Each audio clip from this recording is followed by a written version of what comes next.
Iran और America के बीच तनाव एक बार फिर से बढ़ गया है। ईरान के विदेश मंत्रालय के प्रवक्ता इस्माइल बकाई ने साफ शब्दों में कहा कि तेहरान ने अमेरिका के साथ बातचीत की कोई गुजारिश नहीं की। हालांकि अमेरिका का दावा इससे बिल्कुल अलग है। दोनों देशों के बीच 17 जून को हुए समझौते के बाद हालात सामान्य होने की उम्मीद थी, लेकिन समझौते के बार बार टूटने के आरोपों ने तनाव को फिर से बढ़ा दिया है। अब ईरान की तरफ से जवाबी कार्रवाई की चेतावनी भी दी गई है। ऐसे में सबसे बड़ा सवाल यह है कि क्या सीज फायर अब खत्म हो चुका है? क्या पूरी दुनिया में तेल के व्यापार के लिए बेहद अहम स्ट्रेट ऑफ हॉर्मुज फिर से बंद हो सकता है? तो चलिए आगे बढ़ते हैं और आपको विस्तार से बताते हैं कि आखिर क्या है पूरा मामला। दरअसल 28 फरवरी 2026 को मिडिल ईस्ट में हालात अचानक बदल गए। अमेरिका और इजराइल ने संयुक्त सैन्य अभियान चलाते हुए ईरान पर बड़े पैमाने पर हमला किया। इस हमले में ईरान के सर्वोच्च नेता अयातुल्लाह अली खामनेई की मौत हो गई। साथ ही देश के कई परमाणु केंद्र, सैन्य ठिकाने, पुल और अहम बुनियादी ढांचे को निशाना बनाया गया। लगातार हुई बमबारी में शुरुआती दिनों में ही बड़ी संख्या में कई लोगों की जान चली गई। हमले के जवाब में ईरान ने भी कड़ा कदम उठाया और स्ट्रेट ऑफ हॉर्मुज को पूरी तरह से बंद कर दिया। क्योंकि दुनिया के तेल व्यापार का बड़ा हिस्सा इसी मार्ग से गुजरता है, इसलिए इस फैसले का असर पूरी दुनिया पर पड़ा और क्षेत्र में तनाव चरम पर पहुंच गया। करीब 40 दिनों तक दोनों देशों के बीच संघर्ष जारी रहा। आखिरकार 8 अप्रैल 2026 को पाकिस्तान की मध्यस्थता से सीज फायर पर सहमति बनी, जिसके बाद अमेरिका और ईरान के बीच चल रही लड़ाई अस्थायी रूप से थम गई। जंग रुकने के बाद दोनों देशों के रिश्तों में सुधार की उम्मीद जगी थी। इसी दिशा में 17 जून 2026 को ईरान और अमेरिका के बीच 14 बिंदुओं वाला एक MOU यानी मेमोरेंडम ऑफ अंडरस्टैंडिंग साइन किया गया। इस समझौते के तहत अमेरिका ने 30 दिनों के भीतर अपनी नौसैनिक पाबंदियां हटाने, ईरान के रुके हुए फंड जारी करने और 60 दिनों के अंदर स्थायी शांति समझौते पर बातचीत शुरू करने का वादा किया था। हालांकि समझौते के कुछ ही दिनों बाद अमेरिका और ईरान के बीच विवाद फिर से शुरू हो गया। ईरान के विदेश मंत्रालय के प्रवक्ता इस्माइल बकाई ने शुक्रवार रात IRRB न्यूज़ को दिए इंटरव्यू में आरोप लगाया कि अमेरिका ने समझौते पर हस्ताक्षर के केवल 22 दिनों के भीतर ही उसकी कई शर्तों का उल्लंघन कर दिया। उन्होंने खास तौर पर बुधवार और गुरुवार को हुए अमेरिकी हमलों का जिक्र करते हुए कहा कि यह समझौते की मूल भावना के खिलाफ है।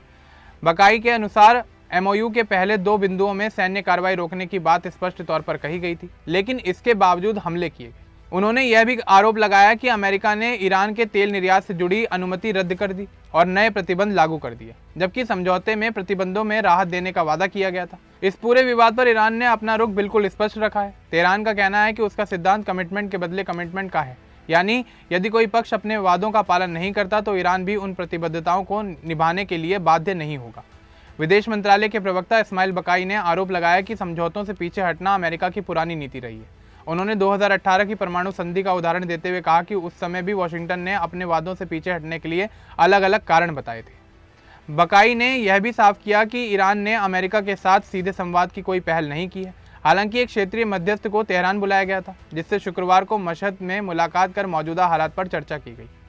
इस बीच अमेरिकी राष्ट्रपति डोनाल्ड ट्रंप ने शुक्रवार को घोषणा की कि सीज फायर अब समाप्त हो चुका है। उन्होंने ट्रूथ सोशल पर दावा किया कि ईरान ने बातचीत जारी रखने का अनुरोध किया था, लेकिन अमेरिका ने उसे स्वीकार नहीं किया। वहीं ईरान ने इस दावे को सिरे से खारिज कर दिया है। ईरानी संसद के स्पीकर मोहम्मद बागेर गालिबाफ ने कहा कि उनका देश कभी दबाव में आकर शांति की मांग नहीं करेगा। उनके शब्दों में कहा जाए तो समर्पण से किसी टकराव का अंत नहीं होता। फिलहाल हालात बेहद संवेदनशील बने हुए हैं और आने वाले दिनों में घटनाक्रम किस दिशा में जाएगा, इस पर सबकी निगाहें टिकी हुई हैं। इसी बीच ईरान के विदेश मंत्री अब्बास अरागची शनिवार को ओमान की यात्रा पर जा रहे हैं, जहां उनकी चर्चा का मुख्य विषय हॉर्मुज जलडमरू मध्य रहेगा।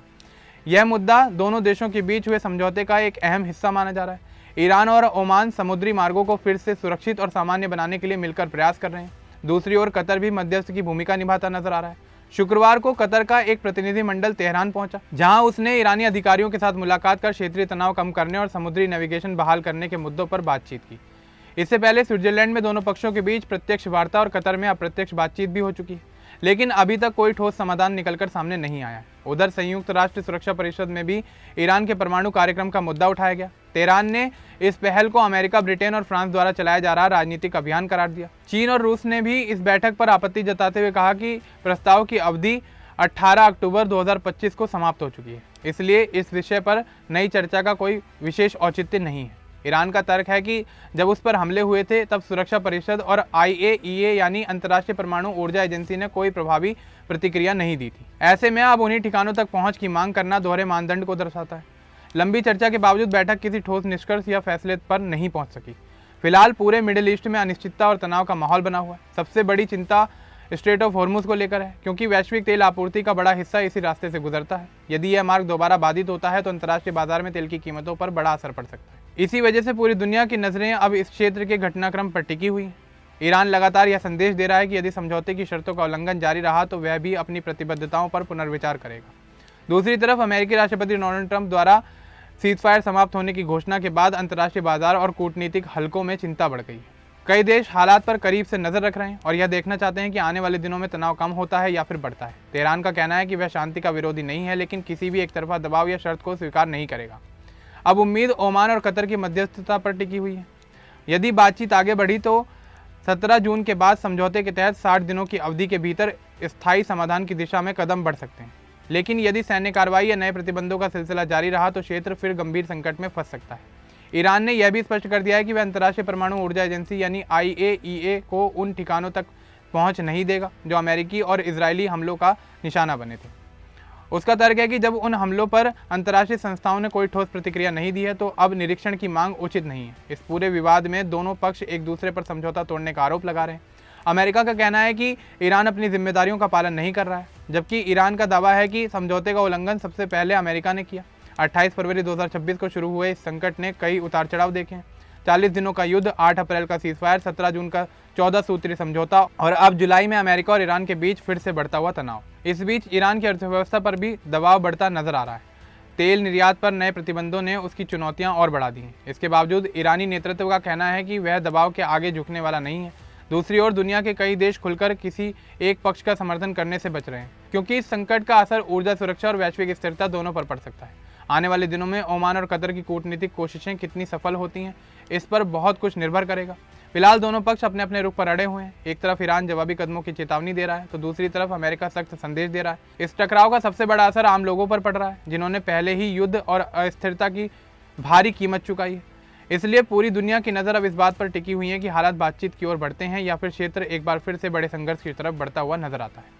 अब इस पूरे मामले को लेकर आपका क्या कुछ कहना है हमें कमेंट बॉक्स में जरूर बताएं। बाकी इस तरह की और अपडेट्स के हमारे चैनल को सब्सक्राइब करना ना भूलें। धन्यवाद।